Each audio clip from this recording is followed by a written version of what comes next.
अज़ीज़ तलबा अस्सलाम वालेकुम। आज की वीडियो जो है ये बहुत ही अहम है, जिसमें हम आज ग्रामर के हवाले से कुछ चीज़ें डिस्कस करने जा रहे हैं। तो आप इस वीडियो को लाजमी देखिएगा, क्योंकि आज आगे जो है सालाना पेपर जो है 2023 का आने वाला है। तो ग्रामर के पोर्शन में से बहुत सारी चीज़ें जो हैं वो ग्रामर के MCQs में पूछी जाती हैं। तो ख़ास तौर पर ये जो वीडियो मैं बना रहा हूँ, इसमें से तो बहुत सारे जो है वो MCQs पूछे जा चुके हैं और पूछे जाते हैं।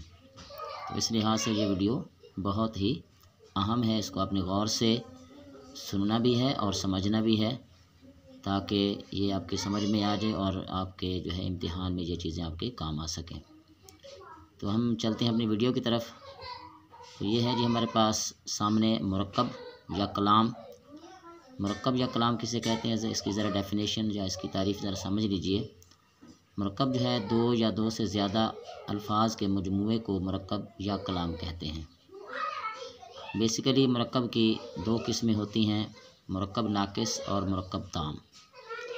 मुरक्कब नाकिस क्या है जी? ये एक नामुकम्मल जुमला है, यानी बात कहने वाले की जो बात है वो मुकम्मल तौर पर हमें समझ नहीं आती, इसलिए इसको मुरक्कब नाकिस कहते हैं। यानी ये एक ऐसा जुमला होता है जिसमें कोई कमी बेशी होती है, कोई नक्स होता है, इसलिए इसे मुरक्कब नाकिस कहा जाता है। और इसी तरह जैसे ये मैंने नीचे एग्जांपल लिखी है मेज़ पर, तो ये एक नामुकम्मल जो है मुरक्कब है, जुमला है, यानी मेज़ पर कहने से बात समझ में नहीं आ रही, तो इसलिए ये मुरक्कब नाकिस है। इसी तरह हमारे पास मुरक्कब ताम। तो मुरक्कब ताम जो है ये एक मुकम्मल जुमला होता है या मुकम्मल सेंटेंस जिसे कहते हैं, यानी कहने वाले की बात जो है वो मुकम्मल तौर पर हमें समझ में आ जाती है। यानी जैसे ये जुमला लिखा हुआ है, किताब मेज़ पर है, तो इस तरह यह जुमला हमारी समझ में आ चुका है।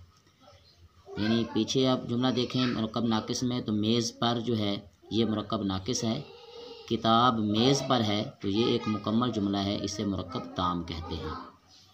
अब मज़ीद जो है मुरक्कब नाकिस की आगे मज़ीद किस्में हैं, जिसको हम एक एक करके डिस्कस करते हैं। पहला मुरक्कब नाकिस की किस्म में पहला है मुरक्कब अज़ाफ़ी। तो मुरक्कब अज़ाफ़ी जो है ये दो इसमों का ताल्लुक़ जोड़ना, ये मुरक्कब अज़ाफ़ी कहलाता है। मसलन असलम की किताब, तो असलम का जो ताल्लुक़ है वो किताब से जोड़ा गया है, तो इस तरह से ये बनने वाला मुरक्कब जो है मुरक्कब अज़ाफ़ी कहलाता है। ऐसे समझ लें कि ये जो का, की, के जो हैं ये हरूफ़ अज़ाफ़त कहलाते हैं, तो हरूफ़ अज़ाफ़त से बनने वाला जो मुरक्कब है मुरक्कब अज़ाफ़ी कहलाता है। इस तरह असलम की किताब, असलम का घर, उसका घर। तो इसकी एक और सूरत भी होती है, जैसे हम लिखते हैं तहरीक पाकिस्तान, यानी पाकिस्तान की तहरीक, तो इसमें पहले लफ्ज़ के आखिरी हर्फ के नीचे ज़ेर का इस्तेमाल करके हम लिखते हैं, तो वो भी मुरक्कब अज़ाफ़ी कहलाता है। इस तरह दूसरा मुरक्कब है हमारे पास मुरक्कब अत्फ़ी।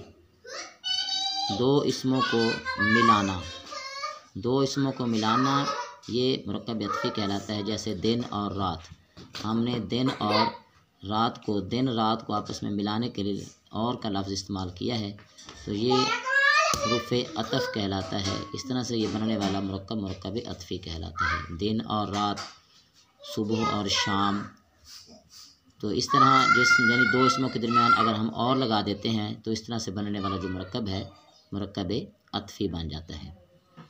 इसी तरह हमारे पास है मुरक्कब अत्फ़ी की एक सूरत और भी है कि हम दो इसमों के दरमियान अगर हम वाव का इस्तेमाल करते हैं, यानी उर्दू में हम और इस्तेमाल करते हैं और अरबी और फ़ारसी में हम वाव का इस्तेमाल करते हैं। जैसे हम कहते हैं सुबह शाम, शब व रोज़, ठीक है। तो इस तरह से ये बनने वाले जो मुरक्कब होते हैं ये मुरक्कब अत्फ़ी कहलाते हैं, यानी हम और का इस्तेमाल करते हैं या वाव का इस्तेमाल करते हैं दो इसमों के दरमियान, तो इस तरह से बनने वाला मुरक्कब मुरक्कब अत्फ़ी कहलाता है।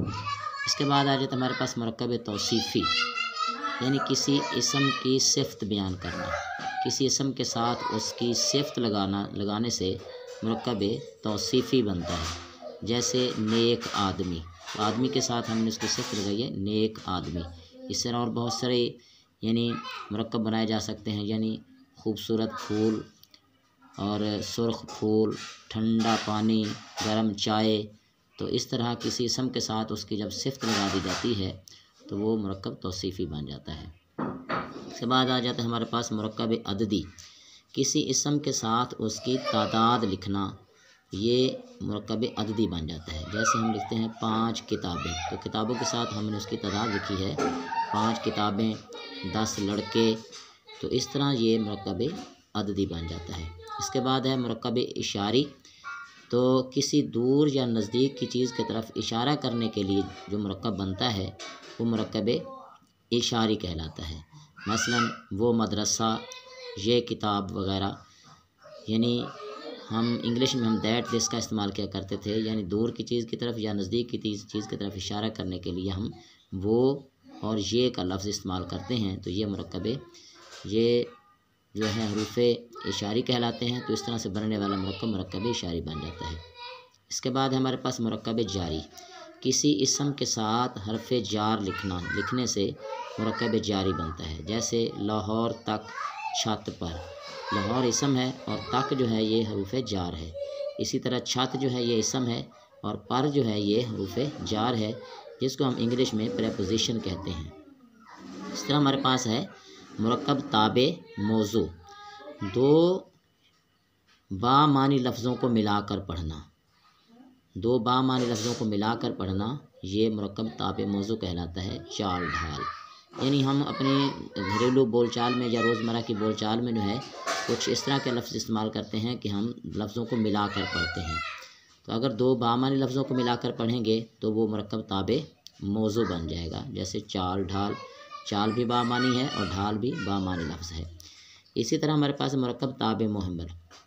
बामानी लफ्ज़ के साथ बेमानी लफ्ज़ मिलाकर पढ़ना, यानी हम बहुत से लफ्ज़ ऐसे बोलते हैं कि बामानी लफ्ज़ हो तो उसके साथ हम बेमानी लफ्ज़ बोलते हैं। तो जैसे झूठ, मूठ। झूठ तो बामानी लफ्ज़ है लेकिन मूठ एक बेमानी लफ्ज़ है। इसी तरह हम कहते हैं रोटी बोटी। रोटी एक बामानी लफ्ज़ है, किसी चीज़ का नाम है, लेकिन बोटी कोई मायने नहीं रखता। तो ये थी आज की हमारी वीडियो, जिसमें हमने मुरक्कब और मुरक्कब की अक़साम में से मुरक्कब नाक़िस की किस्में जो हैं आज हमने इस वीडियो में पढ़ी हैं। तो इंशाल्लाह अगली वीडियो में मुरक्कब ताम जो है उसकी जो अक़साम है उसको हम डिटेल के साथ पढ़ेंगे। मुझे उम्मीद है कि ये वीडियो आपको पसंद आई होगी। तो आप मेरा ये चैनल भी आप सब्सक्राइब कर लें ताकि आपको जो है इस तरह की नॉलेजफुल वीडियोज़ जो हैं आप तक पहुँचती रहें और आप अपनी स्टडी में फ़ायदा उठाते रहें। अस्सलामु अलैकुम।